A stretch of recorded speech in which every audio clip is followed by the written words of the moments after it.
There is a very ancient tradition in Christianity that does something very meaningful around the nature of Christ. If you will please turn with me to the back of your bulletin. I'd like to read these quotes from the mystic Julian of Norwich, whose feast day is actually tomorrow. She wrote these in her viewings or visions called showings. So Jesus, who sets good against evil, is our real mother. We owe our being to him, and this is the essence of motherhood, and all the delightful, loving protection which ever follows. God is as really our mother as he is our Father. So Jesus is our true mother by nature at our first creation, and he is our true mother in grace by taking on our created nature. A mother can give her child milk to suck, but our dear mother Jesus can feed us with himself, and he does so most courteously and most tenderly with the Holy Sacrament, which is the precious food of life itself. The mother can lay the child tenderly to her breast, and our tender mother Jesus, he can familiarly lead us to his blessed breast.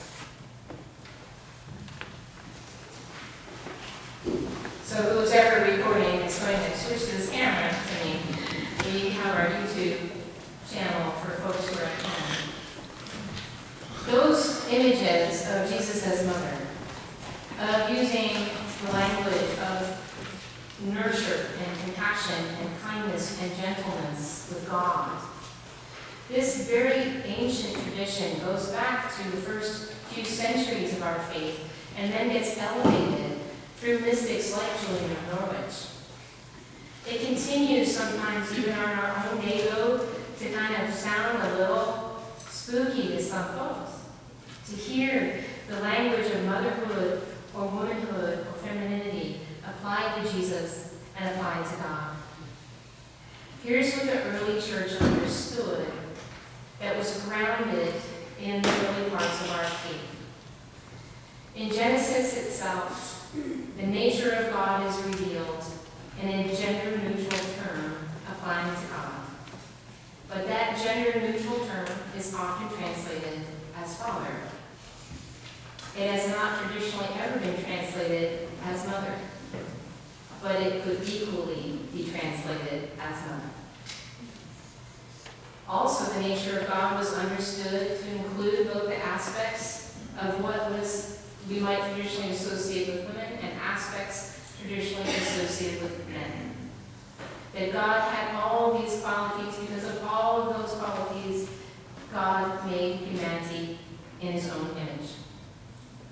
The nature of Christ is often translated as being he came incarnate as a man, but that is not the correct reading or interpretation or even linguistic translation. What it says is he came down from heaven and was made human. But tradition often exclusively translates that as man. Language matters. The language around God and around Christ makes a difference, not only in our accessibility to very powerful and important images of a creative God and a nurturing God, of a healing Christ and a compassionate Christ with empathy.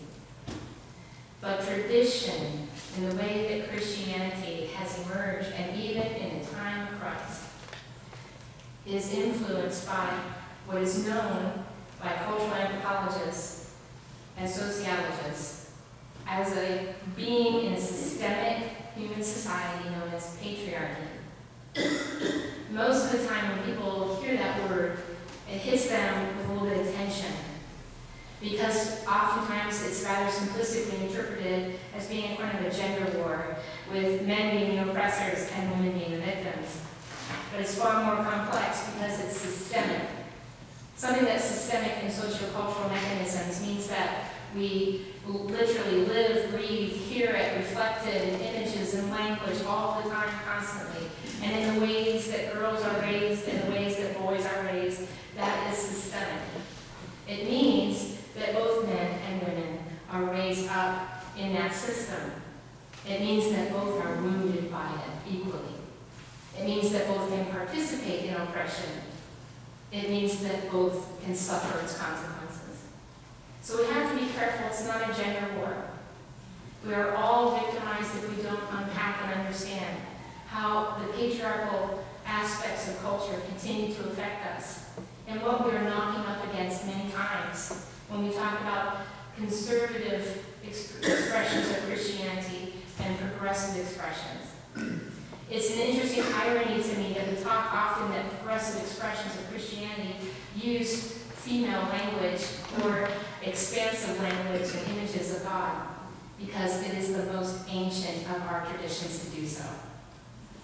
Christ himself, in the culture in which he was living and being raised himself as a man, as a human being male, was absolutely impacted by the expectations within the patriarchal system of Rome and the patriarchal system of his religious heritage about what a man was supposed to be and how that man was supposed to treat women and children.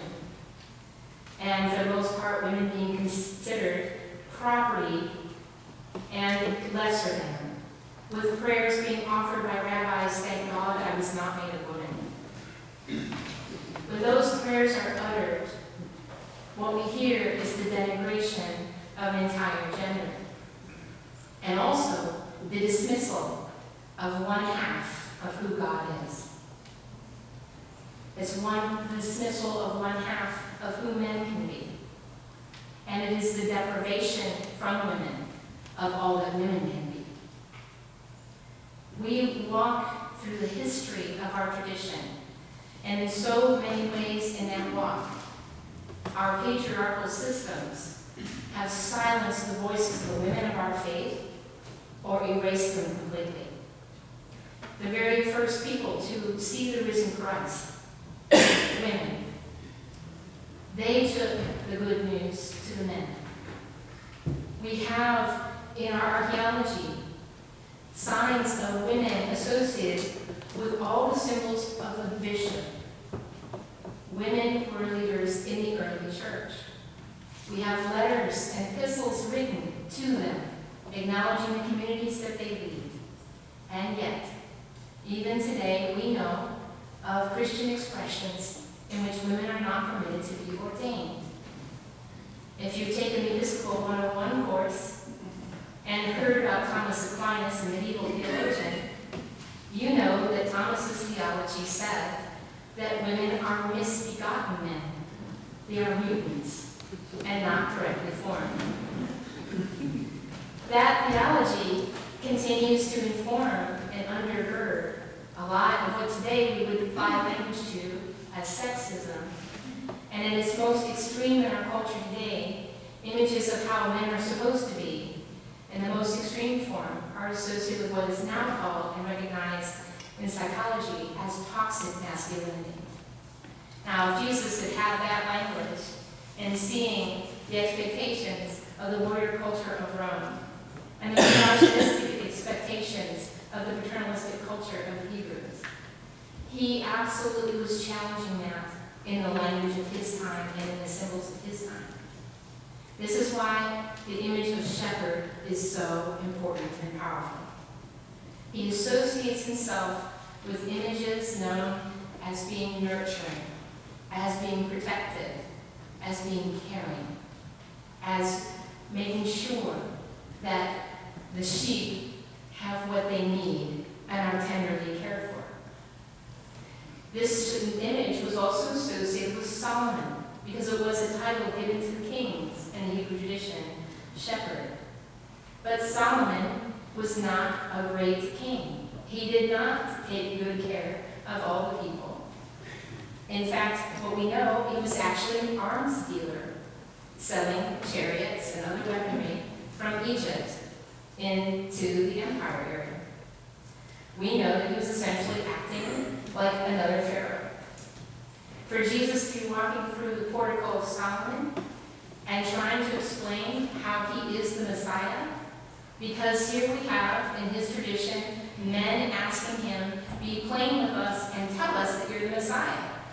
Because the expectations around the Messiah were informed by warrior culture. The Messiah was supposed to come in and have an overthrow through violent warfare. The Messiah was supposed to come with a flaming sword. The Messiah basically looks like a cross between Tarzan and Hulk in that particular understanding of salvation. So Jesus challenges all of that. I have told you and shown you that I am the Messiah, but it doesn't look like what you expected. It looks like a man who heals. It looks like a man in a patriarchal culture willing to teach women as equally as men. It looks like a man willing to even touch women who are considered taboo if they weren't your own relatives. It looks like a man who knows what it is to be comfortable with the full spectrum of who God made him to be and his capacity for compassion and empathy. What's helpful to me in our day and age is the language that I'm hearing emerge around understanding gender identity or sexual expression as fluid. What that does for us is allow both men and women to reclaim the full spectrum of the capacities of grace that God has endowed us with. It means that we can raise our sons to be empathetic and compassionate, to love dance and music, to also want to be noble warriors or officers in our military with integrity and understanding that they are to care for one another, not to abuse one another or the women in our ranks. Wherever there is people in our day and age, whatever nation you're in, we are still in the vestiges of the patriarchal system and worldview and ways of thinking. The hope in talking differently about our identity and about reclaiming ancient understandings of Christ and God should challenge us to be more comfortable with what our General Convention has even talked about as expansive language and imagery for God. When we can open up our hearts and our understanding to feel as comfortable, can you imagine, feeling as comfortable talking about God and Christ as mother, as we are Father. Talking about ourselves as comfortably in our capacities traditionally associated with nurture as we are with strength. To empower all of the above in all of us. Releases all of us from the oppression of being minimized for who we are, for being denigrated. Nothing was more sad to me than being on a train trip when I heard a family, these two young sons and a father, were on the way to Indiana, and they were going to go see WrestleMania. Okay, that could be fun. Okay. And they were talking about going there. And at first it sounded like it was going to be a fun father-son bonding thing to do. It sounded like a great trip. But in front of me, I heard the younger of the two sons kind of lean over to his father, and all he said was, can we snuggle? Will you hold me? And the father said, what are you, a baby? Are you a boy? Isn't it time you became a man? Men aren't supposed to cuddle and nurture each other? That makes for a very hard world from the very beginning. I've encouraged my husband now in his retirement to go and take chef school.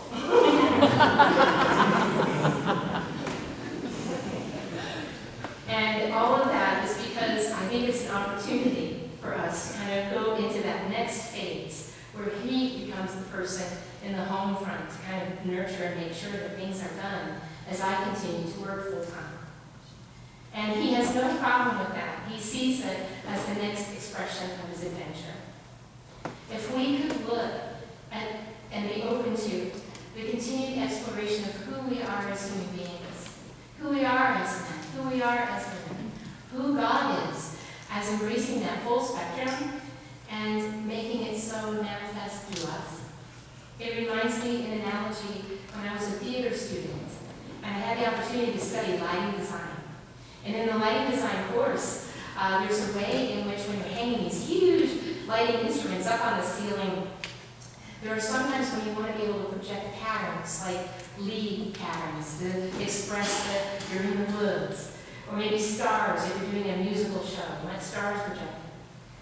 When you insert something with a pattern in that lighting instrument, it's called a gobo. And gobos take the light and form that pattern.